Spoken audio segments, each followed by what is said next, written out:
Hello David, morning. Morning, sir. Can you just tell us about your favourite book that you've been reading? My favourite book? Well, it goes back 5 years and it's a great book and everybody should have one on their bookshelf. What is it? No, it's not that one, it's the Quran. How I got introduced to the Quran was I was on the plane coming back from New York. Yeah, that's over that way. Oh no, it's not. It's over that way. And the thing is, believe it or not, really, this guy was reading a book. He left it on the seat when he got off the plane like me.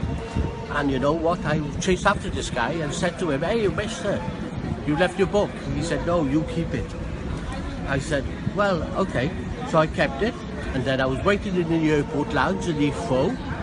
And what happened? I started to cry when I read the Quran. So I put the book down. I was happy. I was still the same. And then I picked it up again. I started to cry. And then I got a taxi to my brother's in London.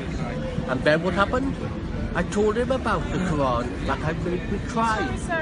And you know what? Just a moment. And then what happened was really, he said, "Don't speak of nonsense things. Don't speak of things." I said, "Well, the thing is really, why am I crying?" And then he said, "Go next door." So I went next door. And who was there? The man that was on the plane. And the thing is, name a number, any number. The thing is, I'm not selling that Quran for £20 million or £20,000. I read it twice a day, and not only that, I keep it under my pillow. And you also read it to people as well, don't you? I do, and I'm just going to go with that. And not only that, as an activity coordinator working with people with dementia, I read it to them. And the thing is, they ask me questions, I don't know all the answers, but I know there's one thing in the Quran. What is it? Truth.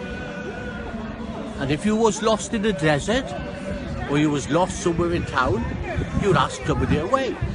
What's the Quran? It's a map for life.